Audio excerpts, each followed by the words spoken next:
amados, mais uma vez aqui estou para trazer uma palavra de vida, uma palavra de fé ao seu coração.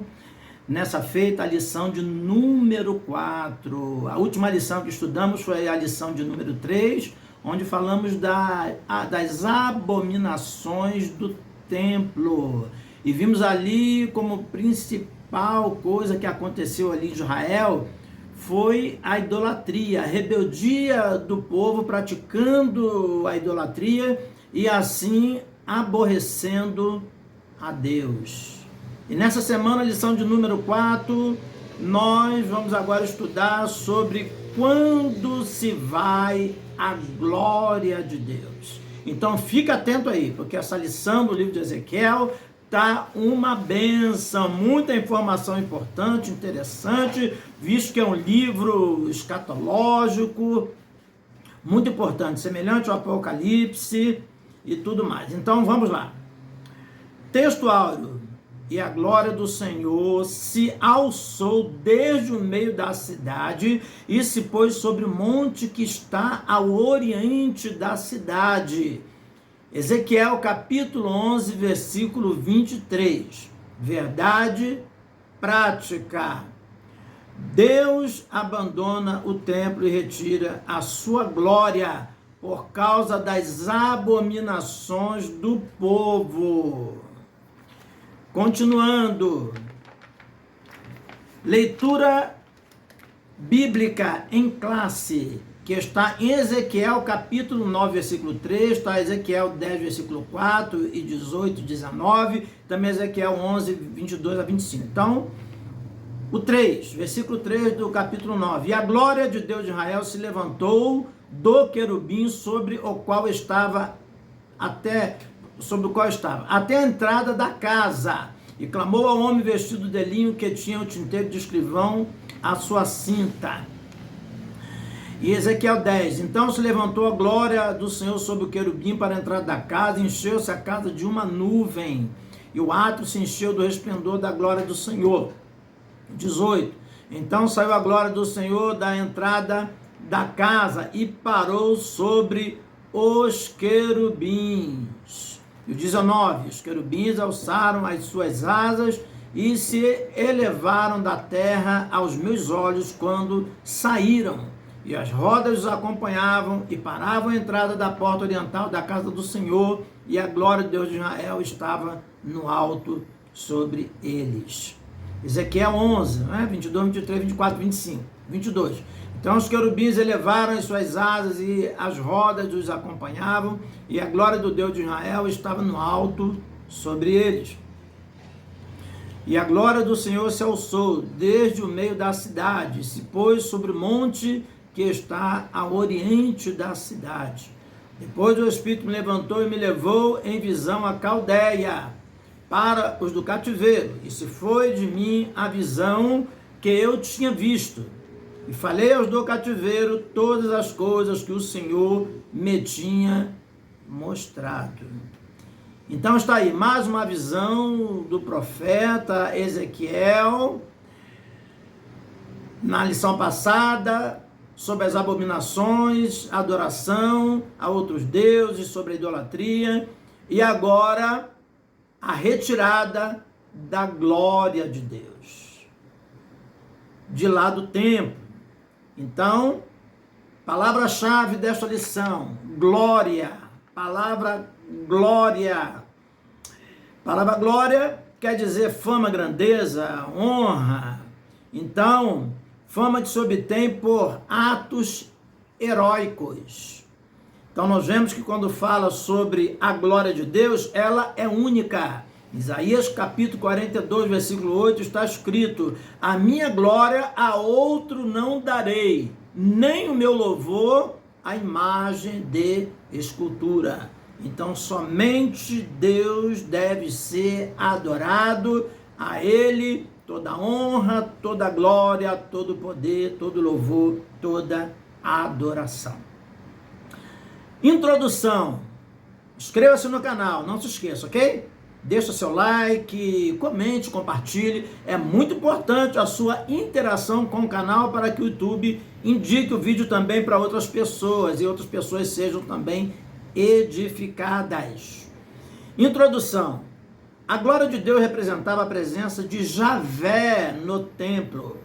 Quando Deus mandou Moisés construir o tabernáculo, explicou a razão dessa ordem. E me farão um santuário e habitarei no meio deles. Êxodo, capítulo 25, versículo 8. Então esse era o tabernáculo móvel. Aonde quer que eles paravam, eles montavam esse tabernáculo, e quando a nuvem parava num lugar, eles montavam logo esse tabernáculo, montavam as suas tendas. E quando a nuvem saía do lugar, eles saíam peregrinando, andando pelo deserto, e já haviam desmontado esse tabernáculo que seria montado novamente onde Deus ordenasse que ele parasse. Onde a nuvem parava, eles também paravam e ali montavam esse tabernáculo. Então a presença de Deus estava ali sobre o tabernáculo. Essa presença era incondicional. O povo tinha compromisso de acordo com a aliança feita no Sinai, mas esse pacto havia sido violado. O objetivo da presente lição é esclarecer sobre a retirada da glória de Deus do santuário de Jerusalém. Então, para que a presença de Deus continuasse no meio do povo, seria necessário que eles guardassem os mandamentos, né? O pacto aqui se refere ao concerto, a Êxodo 20, aonde veio lá, Deus deu lá a tábua dos mandamentos a Moisés, e para que o povo assim cumprisse. Número 1, tópico 1, sobre a glória de Deus. A glória de Deus baixou do céu à terra, primeiramente no tabernáculo, no dia de sua dedicação. Depois disso, essa cena se repetiu por ocasião da inauguração do templo de Jerusalém pelo rei Salomão. Isso muito mais para frente, né? Muitos anos depois, esse templo foi edificado por Salomão. Nós vamos falar aqui posteriormente, né? Na continuidade aqui da lição. Então, esse tabernáculo passou a não ser mais móvel, mas um tabernáculo fixo. Subtópico 1, significado de glória. O contexto ajuda a esclarecer o sentido do termo. A palavra hebraica é kavod, que literalmente significa peso. E nesse sentido literal só aparece 2 vezes no Antigo Testamento. 1 Samuel 4, 18. 2 Samuel 4, 14, 26 também, né? A Septuaginta antiga, a versão grega do Antigo Testamento, emprega vários termos, entre eles doxa, glória, resplendor, poder, honra, reputação, time, valor, honra. Mas nas visões de Ezequiel, glória indica o resplendor pela presença do Senhor. Essa descrição feita pelo próprio profeta em Ezequiel, capítulo 1, do 26 ao 28, e também Ezequiel, capítulo 8, versículo 2. Então, 1 Samuel, capítulo 4, versículo 18, está escrito: e caiu da cadeira para trás, quebrou o pescoço, e morreu. E porquanto ele era velho e pesado, e tinha julgado Israel 40 anos. Então aqui está se referindo ao sacerdote Eli. Quando ele era velho em idade, ele caiu da cadeira quando recebeu a notícia que a Arca da Aliança havia sido tomada pelos inimigos, né? Havia sido tomada de Israel. Então, a palavra aqui é peso. Nesse sentido, esse significado da palavra glória se refere a peso. Então, ele era pesado, ele estava velho e pesado. 2 Samuel 14, 26, nos diz, sobre o cabelo de Absalão pesava 200 ciclos, segundo o peso real. Então, tudo se referindo a peso. Então, prosseguindo, esta é a descrição feita pelo próprio profeta Ezequiel. Então, vamos ver aqui, Ezequiel 8:2, e olhei, e uma semelhante, com aparência de fogo, desde a aparência dos seus lombos e para baixo. E dos seus lombos era fogo, e os seus lombos para cima como aspecto de um resplendor, como cor de âmbar. Então âmbar seria uma pedra muito preciosa, muito brilhosa. Por isso ele usa aqui o termo âmbar. O que era o âmbar? Um amuleto espiritual conhecido como pedra da sorte, não é? Muito usada lá na época da antiga aliança. Então daí essa comparação quando ele contemplou aquela visão daquele homem e esse resplendor, ok? Então,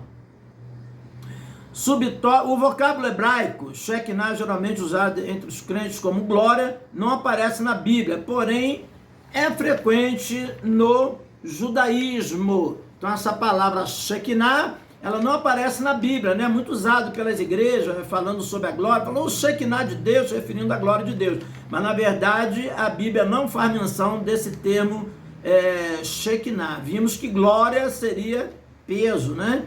E citamos até alguns versículos ainda há pouco, ok? Subtópico 2, vamos lá. A glória de Deus. Ela se manifestou aos filhos de Israel quando Moisés dedicou o tabernáculo a Deus. Não está aí, Êxodo 40, 34, né? Então a nuvem cobriu a tenda da congregação e a glória do Senhor encheu o tabernáculo. E prosseguindo, né? Era a presença de Deus no meio do povo que acompanhou Israel na sua jornada no deserto até o início do reinado do rei Salomão. Período em que a Arca da Aliança foi transferida do tabernáculo para o templo que Salomão construiu em Jerusalém. A glória de Deus encheu a casa. Então está aí, segundo Crônicas 5, 13 e 14, da mesma forma no culto da dedicação. Segundo Crônica, capítulo 7, versículo 1 e 2.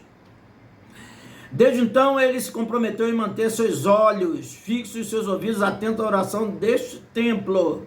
Mas essa promessa nunca foi incondicional. E parece que o povo havia se esquecido disso. Então essa promessa nunca foi incondicional. Então isso quer dizer, havia uma condição. E qual a condição? Era que ele se mantesse fiel à aliança, fiel à palavra de Deus, fiel ao pacto, ok? Então, segundo Crônicas 5,14, nos diz, não podia o sacerdote ficar em pé para ministrar por causa da nuvem, porque a glória do Senhor encheu a casa de Deus. Então, tamanha era a presença, a glória que se manifestava ali naquele templo, né? Então, em 2 Crônica, capítulo 7, versículo 1, quando Salomão acabou de orar pela primeira vez ali no templo, depois de inaugurado o templo, e acabando Salomão de orar, desceu o fogo do céu e consumiu o holocausto e os sacrifícios, e a glória do Senhor encheu a casa. E o versículo 2 nos diz, os sacerdotes não podiam entrar na casa do Senhor, porque a glória de Deus tinha enchido a casa. Então, prosseguindo, tópico de número 2, sobre a retirada da glória de Deus. Então é muito triste quando a glória de Deus se retira, porque a glória simboliza a presença de Deus. E sem a presença de Deus nós não somos nada, a igreja não é nada. Então daí a importância de se guardar a palavra de Deus, de estarmos em constante oração, vigilância, nos humilhando, pedindo a Deus misericórdia ou perdão pelos nossos pecados, para que Deus esteja conosco, para que Deus esteja com a sua igreja, para que a presença de Deus seja manifesta. Prosseguindo, então essa retirada aconteceu em alguns estágios, ok? Letra A, a glória de Deus se levantou dos querubins sobre a Arca da Aliança. Letra B, passou para a entrada do templo. Letra C, pairou sobre os querubins e aos poucos afastou-se completamente do templo. Letra D, por fim a glória de Deus se pôs sobre o Monte das Oliveiras. Conforme nós lemos anteriormente, do monte ao oriente. Então, ao oriente estava lá o Monte das Oliveiras. Observamos que a Bíblia fala sobre Jesus no Monte das Oliveiras, lá nos Evangelhos, estando Jesus assentado no Monte das Oliveiras com os seus discípulos. Então, uma referência muito forte. E também por ocasião da instauração do milênio. Nós vemos a Bíblia dizendo que Jesus desce sobre o monte das oliveiras, também relatado lá no livro de Zacarias. Então, prosseguindo, subtópico 1, o querubim a nuvem, que está aí, Ezequiel 9:3 e 10:4. O profeta está se referindo aos dois querubins do propiciatório da Arca da Aliança. Então, o propiciatório seria a tampa que cobria a Arca da Aliança. Segundo Crônica, capítulo 5, versículo 8, porque os querubins estavam diante, né, ambas as asas sobre o lugar da arca, e os querubins por cima da arca, e também e os seus varais, ok? Então havia os varais, aonde servia para transportar a Arca da Aliança.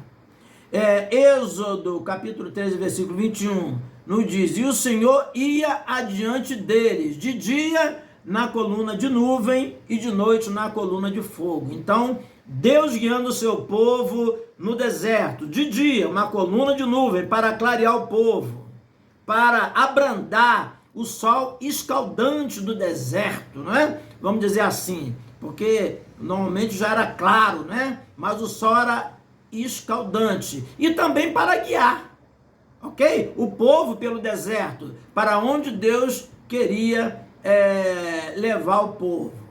Então Deus o tempo todo, e à noite, a coluna de fogo, ao mesmo tempo para iluminar o povo, para proteger o povo no deserto das serpentes ardentes, para conduzir o povo e para guiar também o povo durante a noite. Então, prosseguindo, nós temos aí as quatro criaturas da visão inaugural do capítulo 1, que nós lemos lá. Qualquer que seja a interpretação, a verdade é que isso indica a retirada da presença de Deus. Essa nuvem está associada à presença pessoal de Javé durante a peregrinação no deserto. Não está aí em Êxodo capítulo 13, versículo 21. No tabernáculo, Êxodo 33, de 7 a 10, permanentemente desde a inauguração do tabernáculo, que nós já lemos aí, Êxodo 40, 34 e 35, quando foi inaugurado o tabernáculo lá por Moisés, que ele fez, conforme Deus havia falado no monte, que ele faria o tabernáculo da forma, o modelo, que Deus falou para ele todos os detalhes, né? O tabernáculo. Finalmente, no templo, 1 Reis 8, 10, 11, que está se referindo já a Salomão, quando Salomão fez o templo fixo, né? Agora não era mais móvel, ele construiu a casa para o Senhor, e já vimos anteriormente que ele orou e desceu o fogo do céu e consumiu lá os sacrifícios.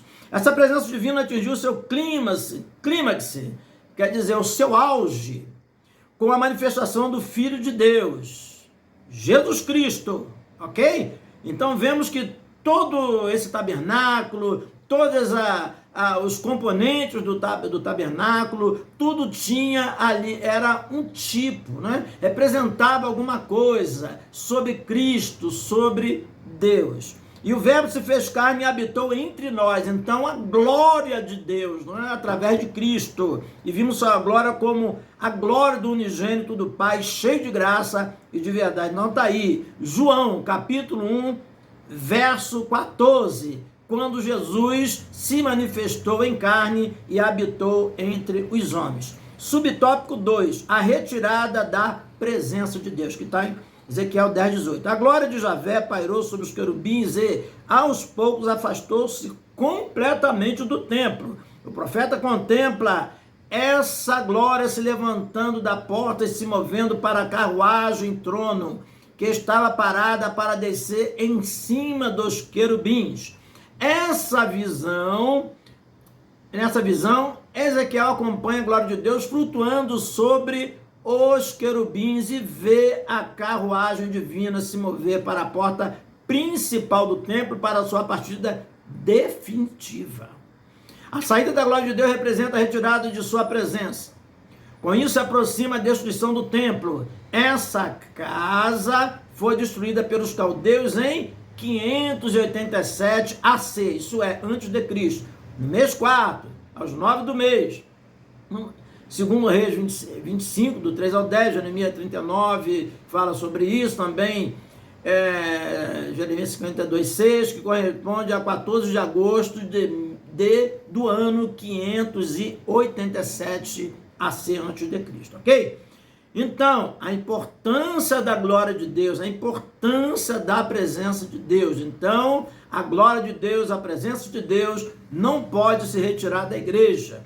Vimos lá a igreja, no Apocalipse, a igreja de Laodiceia, onde o Senhor diz lá, em Apocalipse, no capítulo 3, no versículo 20, eis que eu estou à porta e bato, se alguém ouvir a minha voz e abrir a porta, eu entrarei em sua casa, cearei com ele comigo. Então isso significa que a glória de Deus, Jesus Cristo, havia saído da igreja, havia saído do templo, lá da igreja de Laodiceia, ainda que eles achavam que Jesus estava ali pela sua prosperidade, por tudo que havia acontecido, mas eles estavam cultuando e Jesus não estava presente, ok?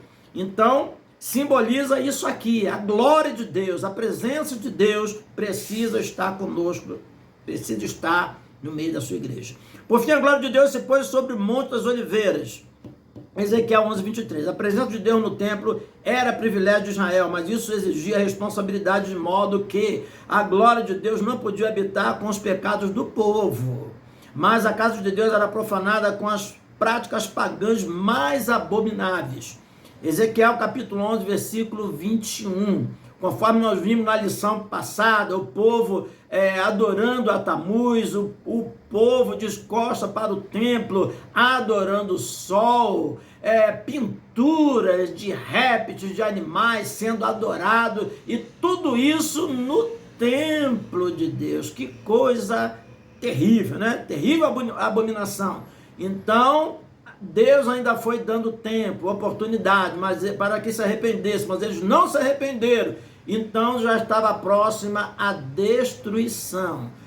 Quando a glória de Deus se retirou completamente, aí sim veio a destruição do templo. Ezequiel viu a glória de Deus partindo do templo para o Monte das Oliveiras. Dali ascendeu ao céu para retornar no fim dos tempos. Não mais no templo de Jerusalém, mas no templo do milênio. Ezequiel capítulo 44, do 2 a 4, nos fala sobre um templo que haverá no milênio em Jerusalém, aonde Jesus estará lá comandando Jerusalém e todas as nações, nesse reinado de 1000 anos, que é uma dispensação que se dá logo após a grande tribulação. Após o arrebatamento da igreja, vem a grande tribulação. Depois da grande tribulação que virá sobre a terra, então, terminada essa grande tribulação, um período de 3 anos, Jesus vem e estabelece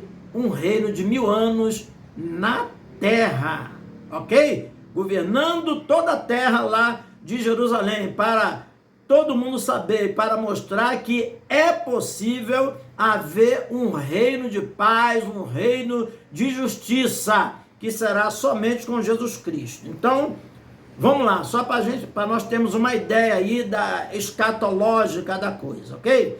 Com a retirada da presença de Deus, o templo ficou vulnerável, juntamente com a cidade de Jerusalém. Interessante que o Monte das Oliveiras é também o local da ascensão de Jesus. Atos, capítulo 1, nós vemos aqui, do 9 ao 11, nós temos aí quando Jesus foi assunto aos céus.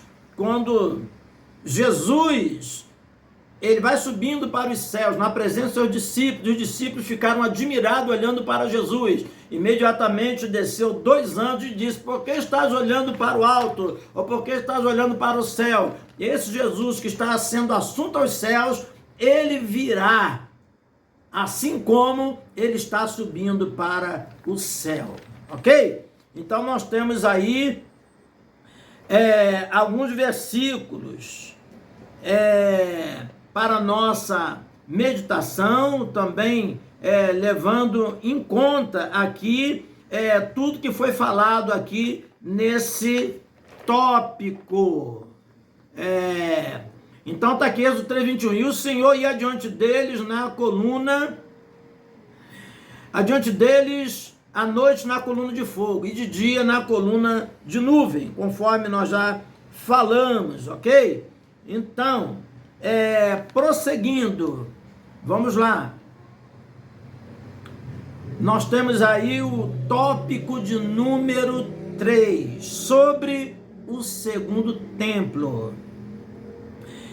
Ciro, rei da Pérsia, baixou o decreto que pôs fim ao cativeiro de Judá em 1539 e pouco tempo depois partiu de Babilônia a primeira leva de judeus de volta para Judá. Agora é o contrário, ok? Então, Isaías 45 nos fala sobre Deus levantando o rei Ciro, um rei persa, para abater as nações. E nesse abatimento às nações estava incluída a Babilônia. Deus havia prometido que depois do cativeiro de 70 anos, Deus levantaria esse rei. E assim Deus cumpriu com a sua palavra, com a sua promessa, porque as suas palavras são fiéis.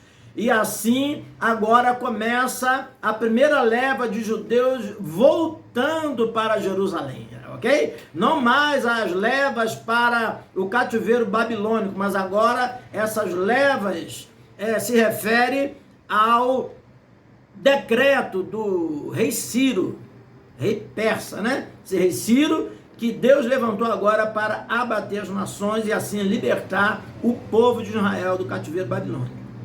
Então, para ajudar, no seu decreto de libertação, o rei incluiu a reconstrução do templo em Jerusalém. Então, a reconstrução do templo do período de Zorobabel, que está também registrado em Êxodo, e registrado também, segundo Crônica 36, 20 ao 23. Diga-se de passagem que, segundo Crônica 36, 23 a 23, e Esdra, capítulo 1 e 2, esses versículos são semelhantes, pode dizer iguais, olha aqui, segundo Crônica 26, 36, 23, assim diz Ciro, rei da Pérsia, o Senhor Deus dos céus, me deu todos os reinos da terra, e me encarregou de lhe edificar uma casa em Jerusalém. Glória a Deus. Então daí nós vemos que Deus é aquele que tem todo o poder, e Ele pode mudar o cativeiro, mudar a situação, e trazer a glória, trazer a prosperidade, trazer a bênção, aonde houve desonra, aonde houve ruína. O profeta Isaías nos diz que em lugar de desonra, ele trará dupla honra. Então, o que aconteceu aqui já nessa época? O salmista nos diz que os israelitas ficaram como aqueles que sonham. Tamanha foi a alegria e a admiração, depois de 70 anos de cativeiro, a libertação e o templo agora reconstruído. Então, vamos lá, o segundo templo, Ageu nos refere não como segundo templo, ele fala como último templo, última glória. Conhecido como templo de Zorobabel, como falei ainda há pouco, foi inaugurado no 6º ano do rei Dario. Está aí Êxodo capítulo 6, versículo de número 15, que corresponde ao ano 516 AC. Não era uma construção com a mesma dimensão e beleza arquitetônica da primeira casa. Não dava para comparar com o templo de Salomão. Ageu 2:3 nos faz menção disso aí. Diz assim: a casa da segunda glória não é aos olhos do povo comparado com a casa da primeira glória, quer dizer, aquele templo que Salomão construiu. Então, um templo muito maior, muito mais bonito, não é? Então não dá para comparar, porém foi reedificado, não naquela mesma dimensão, não daquele mesmo jeito. Então daí os israelitas, alguns se sentiam até frustrados em ver o templo daquele jeito, ok? Nós vamos ver mais à frente aí que depois o rei Herodes, né, até nos tempos de Jesus, para agradar os judeus, durante 46 anos ele resolve melhorar esse templo, aumentar muito mais e glorificar e colocar muitas coisas valiosas ali no templo e tudo mais, ok? Daqui a pouco vamos falar sobre isso.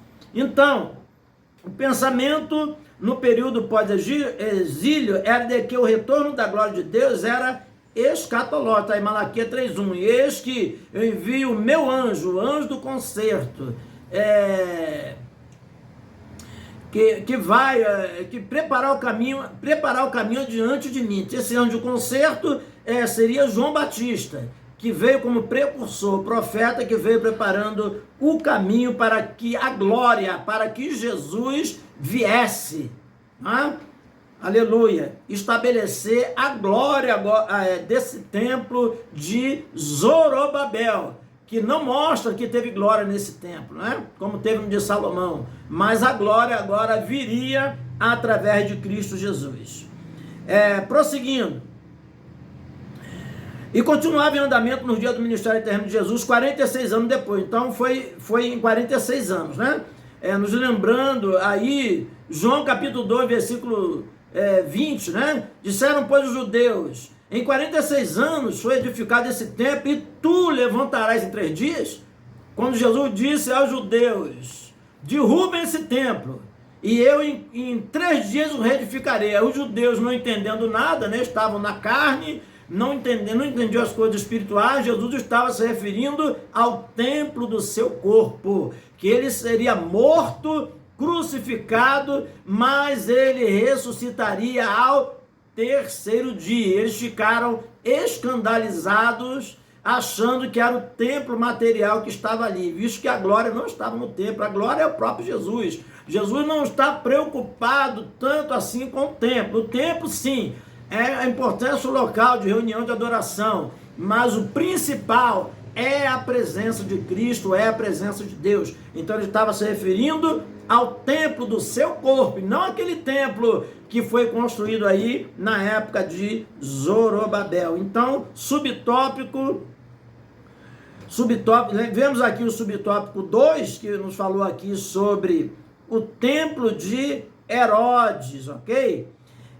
Falamos sobre João 2:20, agora conhecido como segundo templo. Era o cartão postal de Jerusalém. Então ele era o cartão postal de Jerusalém. A construção só foi construída em 66 depois de Cristo. Observa que os discípulos já estavam admirados, está lá em Mateus 24, no sermão profético, quando ele fala, veja esses grandes edifícios, eles admirados. Jesus falou, você está vendo esse grande edifício, esse grande templo? Não haverá pedra sobre pedra que não seja derribada. Então, quando chegou no ano 70, o general Tito invadiu Jerusalém e se cumpriu a profecia que Jesus falou, não haverá pedra sobre pedra que não seja derribada. Então ele derrubou o templo. Então o templo outra vez foi derrubado, e hoje resta desse templo o Muro das Lamentações, que está lá em Israel, em Jerusalém, até hoje, o que restou desse templo. Subtópico de número 3, a presença do Filho de Deus. Não há registro de que a glória do Senhor tenha enchido a casa na inauguração por Zorobabel, diferentemente de Moisés quando inaugurou o tabernáculo, Êxodo 40, 34, 35, conforme nós já lemos. E o de Salomão na inauguração também do templo, em 2 Crônicas 7, 1, 2. Nesses 2 tabernáculos, esses 2 templos, primeiro tabernáculo lá no deserto, tabernáculo móvel, a glória de Deus encheu a casa, Moisés não podia entrar, e também Salomão, quando inaugurou, a glória de Deus também desceu sobre os sacrifícios, holocaustos, depois dele ter orado ali no templo, ok? Foi o Senhor Jesus que trouxe a glória de Deus quando ministrou o templo de Herodes, Ageu 2:7. Entenda, agora é chamado de templo de Herodes, porque Herodes reconstruiu, reedificou esse templo de Zorobabel. Ageu 2:7, João 14. Ageu 2:7, e diz assim, farei tremer todas as nações, e virá o desejado das nações, e encherei esta casa de glória, diz o Senhor dos exércitos. Então, desejado das nações se refere a Jesus. Ageu 2:9, a glória desta última casa será maior do que a primeira, diz o Senhor dos exércitos. Conforme eu falei, Ageu se refere não à segunda casa, mas sim à última casa. Será maior do que a primeira. Então, Jesus é maior do que o templo, Jesus é maior do que tudo. Jesus é maior do que o tabernáculo, é maior do que toda aquela glória que houve na época de Moisés, na época de Salomão e daí por diante, ok? Vamos lá. Lucas 2,46. Aconteceu que, passado os 3 dias, o acharam no templo, assentado no meio dos doutores, ouvindo-o interrogando-os. Então isso aqui está se referindo a quem? A Jesus, que com 12 anos de idade já estava a glória de Deus sobre ele lá, falando, né, com os doutores da lei da época. E Jesus em Mateus 23, 38 diz: eis que a vossa casa ficará deserta. E no 23, 39 ele diz assim, Mateus 23, 39: porque eu vos digo que desde agora não mais me vereis, não me vereis mais, até que digais: bendito aquele que vem em nome do Senhor. Aleluia. Então Jesus estava falando para os judeus, né, que ele iria morrer, esse assunto aos céus, e os judeus iam passar lá uma tribulação, uma grande provação, conforme nós referimos aqui aos anos 70 da invasão pelo general Tito. Então, prosseguindo aí, vamos para o 4º tópico. Assim, o último tópico: como a glória do Senhor deixou o templo onde deu sua destruição pelos caldeus, da mesma forma aconteceu com o 2º templo, ou o último templo, ok? A diferença é que a segunda casa foi substituída definitivamente pelo Senhor Jesus, conforme já falamos. Explicação teológica: Jesus disse: eis aqui quem é maior do que Salomão. Lucas 11, 31. O construtor do templo, ele declarou-se maior que o templo. Eis aqui quem é maior do que o templo. Mateus 12, 6. Então, em Lucas 11:31, aquela passagem que está escrito ali, quando Jesus fala assim: a rainha do sul, a rainha de Sabá, veio dos confins da terra admirar a sabedoria de Salomão, mas está aqui entre vocês quem é maior do que Salomão. Quer dizer, Jesus é maior do que Salomão. Então, e depois ele fala também que ele é maior do que o templo, Mateus 12, 6. E quando ele curou o paralítico, ele disse: filho, perdoados te são os teus pecados. Em Marcos 2,5. Era uma mensagem velada dirigida ao sacerdote de que a função do templo estava para ser concluída em breve. Com a vinda de Jesus ao mundo, o templo tornou-se redundante.